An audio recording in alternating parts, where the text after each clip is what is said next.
ان کی interference and governance نہیں ہے اور فائنل سے نہیں ہے ٹینڈرس پہ, ٹھیکوں پہ, جنرلی پاور پوزیشن کے پلیس پہ, تو پھر تو کسی کو فری مارکیٹ میں تراز ہیں جو مرضی کمپیٹ کر لے. لیکن انفارچونیٹلی ہمارا یہ نہیں ہوتا, اور جس کی وجہ سے ایک سارٹ آف انہوں نے trap is the incorrect word, I think انہوں نے یہ جان کے نہیں, دانستہ نہیں کیا, نادانستہ ہو گیا کہ وہ اتنے بڑے ہوتے گئے ہیں, امپلائمنٹ اتنی زیادہ ہو گئی ہے, اکنامک اسپیس اتنی آکوپائی کر لی ہے کہ آئی ووڈ تھنک کہ شاید کروڑ ایک لوگ ڈائریکٹلی انڈائریکٹلی ان سے منسلک ہیں. سو اٹس ناٹ لائک آپ ان کو ڈو وے بھی کر سکتے ہیں immediately, and also not like کہ وہ شاید فیئر کمپٹیشن میں کمپیٹ بھی کر پائیں. تو اتنے بڑے سفید ہاتھی کا آپ کیا کرتے ہیں؟ اٹس لائک PIA صرف آرمی کی ہے, رائٹ. ویسے اس پرٹیکولر ایشو پہ ایک اور سفید ہاتھی جو ہمارے ملک میں جس کو پرائیویٹائزیشن بورڈ کے سامنے ہے وہ PIA ہے, اور اس کے لوکل انٹرسٹ بیڈرز ہی آ رہے ہیں. چائنا تو ایک ہی بیڈر آ رہا ہے جو انٹرسٹ شو کر رہا ہے. ڈو یو ریلی تھنک اس کی پرائیویٹائزیشن کریٹیکل ہے یا PIA سیلویج ہونا چاہیے ایز اے گورنمنٹ اینٹی؟ دیکھیں ایک تو ایئر لائن انڈسٹری جو ہے وہ دنیا بھر میں ایک مشکل انڈسٹری ہے. جی, آپ کو پتہ ہے کہ جب سے کمرشل ایویشن کا آغاز ہوا دنیا میں, تمام دنیا کی ایئر لائنس 75 سال جوڑ لیں اگر آپ تو کمبائنڈ نیٹ لاس میں تھی. اتنا مشکل یہ بزنس ہے. سو یہ بزنس جو ہے سکسیزفلی کرنا مشکل ہوگا کسی کے لیے بھی. جو ابھی یہ کر رہے ہیں مطلب بے شک ضرور کر لیں, اس میں مجھے کوئی اعتراض نہیں ہے, لیکن جتنی مجھے سمجھ میں آئی ہے کہ تقریباً تمام ڈیٹ جو ہے وہ ٹیکس پیئر کی ذمہ داری رہے گی, جو سرپلس امپلائمنٹ ہے وہ بھی ٹیکس پیئر کی ذمہ داری رہے گی. تو پھر تو مجھے کوئی پرابلم سالو ہوتا ہوا نظر نہیں آ رہا. جی وہ بیسکلی یہ کہتے ہیں. لیکن to be fair to the government, PIA is a very very difficult problem to solve. Why do you think that از؟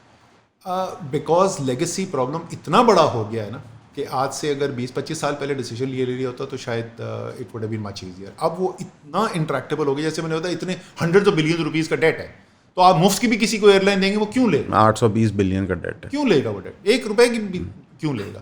سو وہ واقعی میں ایک مشکل کام ہو گیا. ڈو یو ریلی تھنک کیا کہتے ہیں؟ It's 12:20. Yeah, we have to wind up now. Let's go to We'll the last wind 10 up in the minutes. last 10 minutes. یہ last 10 minutes کرتے ہیں. ٹھیک ہے.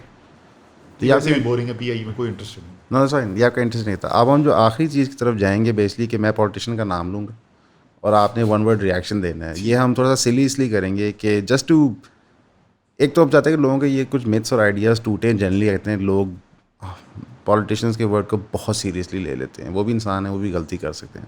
تو اس کو ہم ریپڈ فائر بھی کہہ سکتے ہیں. عمران خان, دلیر, نواز شریف,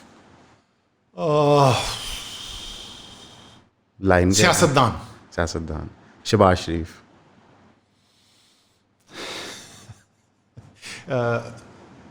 ریلیف پروگرام, اچھا, آصف علی زرداری, کائیاں, علیم خان صاحب, علیم خان, کامیاب کاروباری, جہانگیر ترین صاحب, اچھا ایڈمنسٹریٹر, الطاف حسین,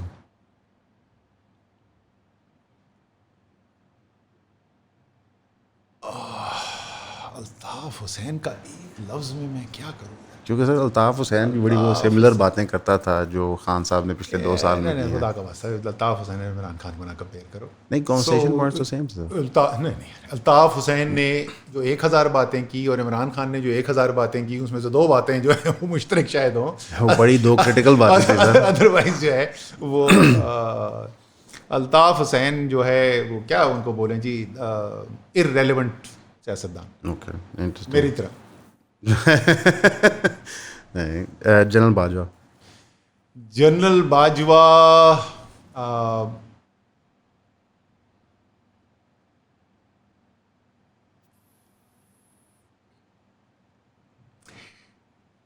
واضح, یہ ایک لفظ نہیں ہے لیکن کوئی مسئلہ نہیں, واضح کلیئر پالیسی نہ رکھنے والے.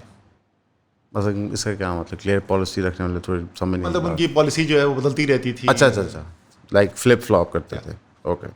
اور سر ہم آخری آتے ہیں قاضی فائز عیسیٰ. قاضی فائز عیسیٰ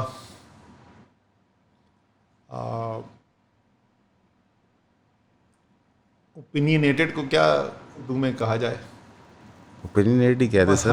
مطلب ویسے وہ جو پی ٹی آئی کا وہ لگتا نہیں ہے کہ وہ سامنے والے کی بات کو کھلے دماغ سے سن رہے ہیں. وہ لگتا یہ ہے کہ جو انہوں نے فیصلہ کر لیا ہے بس وہی فیصلہ ہے. آپ کو لگتا ہے کہ پی ٹی آئی کا انکریکٹ فیصلہ تھا ان کو لٹیگیٹ کرنا جس طرح انہوں نے کیا تھا؟ میں اس وقت کابینہ میں نہیں تھا.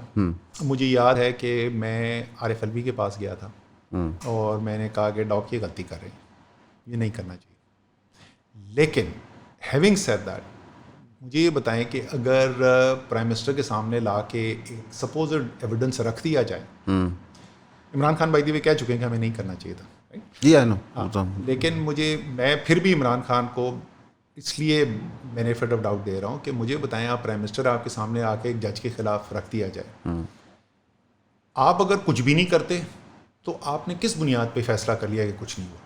اگر آپ ایگزیکٹو کچھ کرنا شروع کر دیتے ہیں تو آپ جوڈیشل پروسیس کے اندر انٹرفیئر کریں. تو میرے خیال میں انہوں نے جو راستہ اختیار کیا وہ راستہ تو بالکل لیجیٹمیٹ تھا نا. انہوں نے کہا یار یہی سپریم جوڈیشل کاؤنسل کے پاس بھیج دیتے, وہ فیصلہ کر لیں. یہ تو نہیں کہا عمران خان نے کہ جا کے قاضی فیصلہ کے خلاف ہی کرو فیصلہ. نہیں, خان صاحب کو یہ نہیں پتا تھا کہ کون کروا رہا ہے, کیوں کروا رہا ہے. یہ تو خان صاحب ہی بتا سکتے ہیں. آپ کے خیال سے ویسے ایک یہ اگین ہم ایک اسپیکولیٹو ڈسکشن ہے, کوئی بالکل کوئی نہ سمجھے کہ یہ فیکٹ آپ کو بتایا جا رہا ہے, یہ انڈرسٹینڈنگ ڈیولپ کرنے کے لیے, لیکن لوگ اسپیکولیٹ تو کرتے ہیں. جب آپ لوگ پارٹی بیٹھ کے آپس میں لوگ ڈسکس کر رہے ہوتے ہیں چیزیں, ظاہر ہے جو چیز پارٹی کے پریمیئر کو پتہ ہوتی ہے ضروری نہیں وہ سب کو پتہ ہو, تو آپ لوگوں کو نظر آ رہا ہوتا ہے کہ یہاں سے مشورہ آ رہا ہے یا اس اینگل سے یہ بات ہو رہی ہے, کیونکہ بہت ساری چیزیں پی ٹی آئی گورنمنٹ نے کی تھی اپنے دور میں جو واضح نظر آ رہا تھا کہ عقل پہ نہیں بیٹھ رہی اور پارٹی کی اوور آل گفتگو میں بھی نظر نہیں آ رہی. نہیں دیکھیں, کبھی ایسا ہوتا ہے, کبھی ایسا ہوتا ہے, کئی دفعہ فیصلہ جو ہو رہا ہوتا ہے وہ آپ کو سمجھ نہیں آ رہا ہوتا یا آپ اس سے اتفاق نہیں کرتے, لیکن وہ ضروری نہیں ہے کہ کوئی غلطی سورس سے آ گیا ہو ایٹسیٹرا, کیونکہ دو بالکل ٹھیک سوچ رکھنے والے, دیانتداری کے ساتھ سوچنے والے بھی سیم فیکٹ سامنے رکھتے ہوئے مختلف نتیجوں میں پہنچ سکتے ہیں. سو صرف اس وجہ سے کہ جو فیصلہ ہوا میں اس سے اتفاق نہیں کرتا تھا, تو اس کا مطلب یہ ضروری نہیں ہے کہ پہلے کوئی سازش ہوئی ہے یا کوئی ان ایتھیکل کوئی سورس سے کوئی آ رہی ہے information. Last question sir, do you regret joining politics in Pakistan? نہیں, میں کبھی اپنے فیصلے دیکھیں میں فیصلے خود کرتا ہوں اور اس لیے ریگریٹ نہیں کرتا. سو کیونکہ فیصلے ٹھیک بھی ہوتے ہیں, غلط بھی ہوتے ہیں. اگر 10 میں سے 6 ٹھیک ہو جائیں تو بڑی آپ کی خوش قسمتی ہے, تو غلط فیصلے تو آپ نے کرنے ہی ہیں. لیکن کیا یہ غلط فیصلہ تھا یا صحیح؟ 11 سال جو مجھے موقع ملا, جو عوام کے ساتھ خاص طور پہ پی ٹی آئی کے ورکر کے ساتھ رشتہ بنا, اور پی ٹی آئی کے ورکر کے ساتھ, پی ٹی آئی کے پارلیمنٹیرینس کے ساتھ, وہ میرا رشتہ جو ہے وہ کبھی بھی ختم نہیں ہو سکتا, اور وہ ایک میرا اثاثہ ہے, وہ میرا ٹریجر ہے. خاص مطلب اپنے کولیگز جو ہیں ان کے ساتھ بھی, لیکن ورکر کے ساتھ خاص طور پہ پی ٹی آئی کے جو ہے نا وہ اس سے بہتر لوگ پاکستان میں آپ کو مل ہی نہیں سکتے. جو پی ٹی آئی کا ورکر ہے نا, جو بالکل خلوص سے کچھ لینے کے لیے نہیں آیا ہے, وہ صرف ملک کو دینے کے لیے آیا ہوا ہے, نہ اس نے وزیر بننا ہے, نہ مشیر بننا ہے, نہ کچھ کرنا ہے. تو وہ ایک بہت بڑا اثاثہ ہے عوام کے. میرے حلقے کے اندر تو اتنا پیار خلوص ملا, عزت ملی. تو یہ سب ہوتے ہوئے میں یہ کیسے کہہ سکتا ہوں کہ میں ریگریٹ کروں اس ڈیسیشن کو؟ کیا اس ڈیسیشن کی وجہ سے میں نے بڑی مشکل زندگی گزاری, آمدنی ختم, فیملی سے دور, اور صحت کا, آپ راجن پور بھی گئے, صحت کا ستیہ نا, راجن پور بھی گیا, کوٹ لکھپت بھی گیا, اڈیالہ بھی گیا, آج تک عدالتوں میں دھکے کھا رہا ہوں, 40 سے زیادہ مقدمے بنے. اچھا یہ بھی میں آپ کو بتاتا ہوں, یہ بڑی مزدار بات ہے. بولتے ہیں وہ جی یہ نئے جو آئے ہیں نا, یہ سمجھتے ہیں 9 مئی کے بعد پریشر شروع ہوا. نہیں, وہ تو اس سے پہلے ہو رہا تھا سب کچھ. جناب ذرا مئی 2022 میں جا کے دیکھو ہو کیا رہا تھا. آئی تھنک وہ جب انہوں نے گھر پہ حملہ آور ہو گئے تھے, اس سے پہلے کافی چیزیں جناب مئی 2022 تھا. عمران خان پہ تو پتہ نہیں کتنے بن چکے تھے. اسد عمر کے اوپر 1.5 درجن سے زیادہ مقدمے جو ہیں وہ مئی 9 سے پہلے بن چکے تھے. اسد عمر راجن پور میں قید تنہائی 9 مئی سے پہلے کاٹ چکا تھا. تو جناب ہم تو 12 مہینے سے یہ پریشر برداشت کرتے تھے. لاہور میں جو ہوتا تھا تماشا, میں آپ کو بتاؤں, پہلی دفعہ تو جو ہوا نا, تو میں پنجاب کلب ٹھہرا تھا. اچھا, اور لینڈ لائن پر رات کو 2 بجے کال آئی, وہ کھڑ کھڑ کر فون ہو رہا, سب سمجھ میں نہ آئے. پھر دوبارہ کال آئی, پھر وہ کھڑ پتہ نہیں کیا چکر ہے. تھوڑی دیر بعد میرا دروازہ کھٹکھٹایا. باہر دیکھا, کی ہول سے باہر دیکھا تو ایک کوئی یونیفارم کے اندر بندہ کھڑا ہوا, کوئی پولیس ٹائپ لگ رہا تھا. میں تو بارش ہو رہی تھی تو وہ گیلا تھا, اس نے رین کوٹ پہنا تھا. میں دروازہ کھولا تو وہ پتہ چلا چوکیدار تھا پنجاب کا. سر زمان پارک سے کال آئی ہے, سر خان صاحب کو گرفتار کرنے آ گئے. یہ جنوری تھا. وہ بھاگے ادھر, ہم جا کے بیٹھے. صبح 5:30-6 بجے تک ہم زمان پارک بیٹھے ہوئے تھے, اور اس کے بعد یہ چلتا رہا. اس کے بعد زمان پارک آپریشن, جوڈیشل کمپلیکس, کورٹوں میں چکر, سو بہت کچھ. لیکن جیسے میں نے کہا وہ سب ایک طرف, لیکن یہ جو رشتہ قائم ہوا لوگوں کے ساتھ, پارلیمنٹیرینز پی ٹی آئی کے, ان کے ساتھ, اور اپنے خاص طور پہ تحریک انصاف کے ورکرز کے ساتھ, وہ اس کا کوئی نعم البدل ہی نہیں. اور یہ سب کچھ کا موقع, حالانکہ میں مذاق میں بتاؤں خان صاحب اچھی بڑی میری زندگی گزری تھی, آپ کدھر لے آئے, لیکن یہ موقع بھی عمران خان نے ہی فراہم کیا, تو ان کا بھی شکریہ. سر آپ کا بہت شکریہ آنے کا. سوال تو اور بہت سارے تھے, پر ظاہر ہے لمیٹیڈ ٹائم ہوتا ہے.